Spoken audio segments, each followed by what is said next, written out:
Let's get right to it. Good morning to you. Glad that you are sticking with us here on 13 Sunrise. I am Julia, also along with Felicia this morning. Yes, I'll be in for Julia Moffitt for a little bit. And we've got team coverage for you this morning. Several communities in central Indiana are cleaning up after severe storms we experienced. Sia Norcor is learning more about the damage in Jay County. We've got Chuck here in the Weather Center. We're actually going to kick it over to Chuck. And can you explain land spouts? What is that? What is that? And, you know, we don't have anything like that much here, Felicia. They've occurred on occasion, and we're not 100% sure that's what happened last night.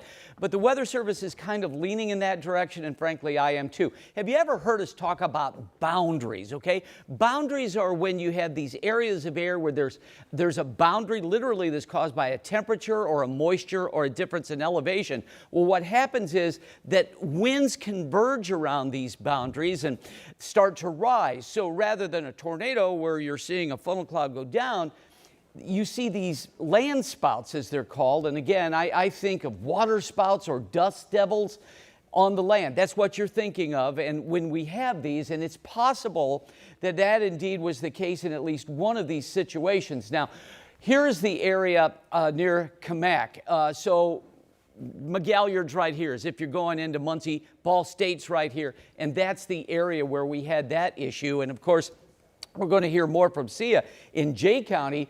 And right there is where Sia is. This is the junior senior high school. It's all together there. And that's where we had just this damage. So was it a tornado or a land spout? We certainly are going to find out later today from the Weather Service. Right now, though, we're dry. We're keeping our eye on this rain in portions of Missouri. In fact, there's a lot of lightning with this south of St. Louis this morning. We're expecting that to move here later today. Currently 65 in Indy, 66 in Carmel, 68 in Bloomington. As we go through the morning, we're all right. Just a lot of cloud cover out there. Not exactly a pretty day, but could be pretty wet later today with a high of 77. We'll break that down in a few minutes. But Lindsay, how are we starting out the morning in traffic? Yeah, not too bad. I do want to take you up to the northwest side. Looks like we're starting to see a little bit of a slowdown appearing on our maps on 65 southbound near 71st Street. We are seeing a little bit of some stop and go traffic, but that is happening in between two of our cameras. So I'm not exactly sure what that issue is,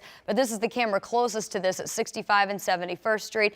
We'll continue to monitor that, let you know if there is an alternate route that might be needed due to that, guys.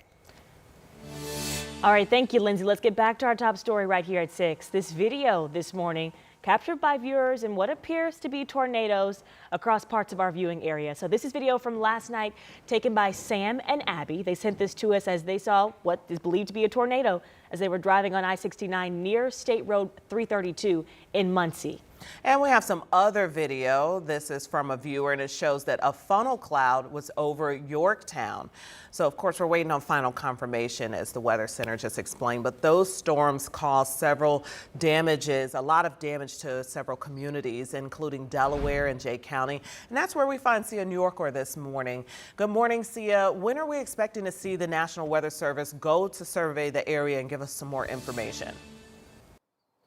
Good morning, Felicia. Good morning, Julia. We're expecting the National Weather Service later on today, but I can tell you there is massive damage here at the Jay County Junior Senior High School. You can see just a little piece of it here on the front lawn, metal, pipes, scrap everywhere. In fact, if you look and just pan around here, you can see right here, a sheriff's deputy told me that this is an air conditioning unit that blew off the roof of the school right after that storm hit here. You can see splintered trees, pieces of the building, metal scrap everywhere. Now, thankfully, no one was injured, but school is closed today as they assess all of this damage. We've seen photos from inside of the school. There's damage in there, but because we're not allowed in, we can't show that. But I can tell you there is damage. But right here out in front of the school, sheriff's deputies posted, hoping that people won't come over here as the experts come over here to clean up this damage. This is definitely something that we'll definitely keep eyes on as we get that information in. Felicia, Julia? Yeah, even without being able to go inside, easy to see why they want you to stay away from that area. We'll check back in with you soon, Sia. Thank you. And as we mentioned, one of those storms last night also hit Delaware County. Right now, we know that storm caused severe damage to a building at TK Construction. You can see the storm rip through an entire side of that building that was just on your screen. Look on the other side of the building. That's the roof that is now gone. We also were told that the damage is inside there. The Delaware County Sheriff tells 13 News that that is the only damage that they are aware of right now in Delaware County. But again, it is still dark out there this morning.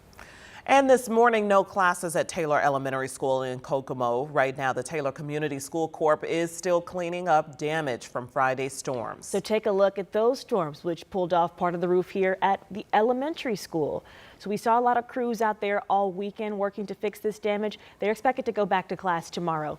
Taylor Middle and the high school students will be back in school today.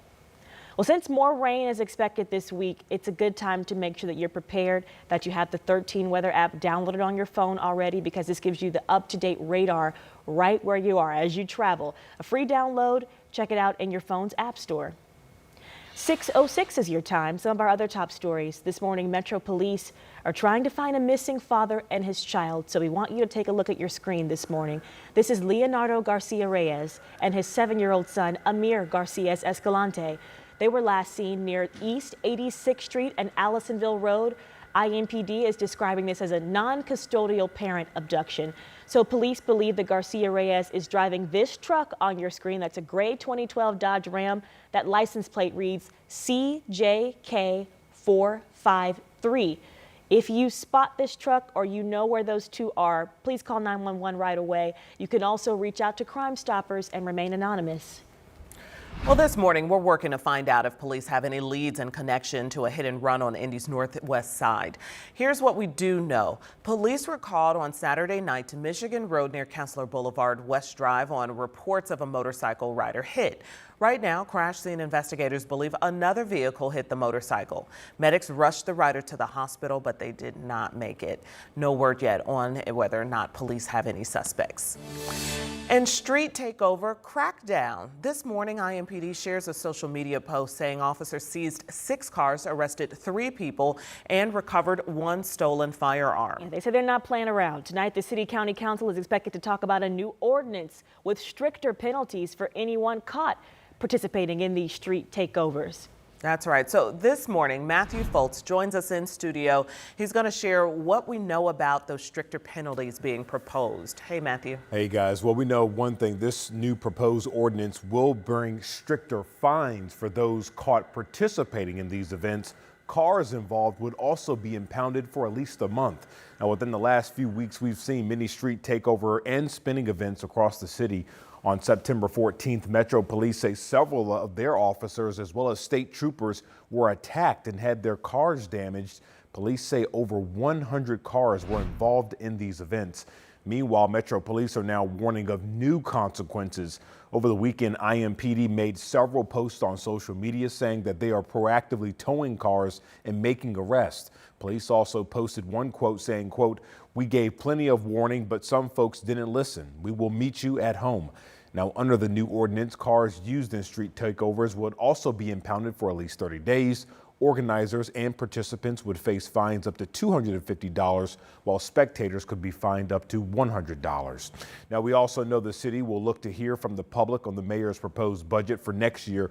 We'll have more on that coming up at 6:30, and we will also have a crew at that meeting tonight to see how things all play out. Live in the studio, Matthew Foltz.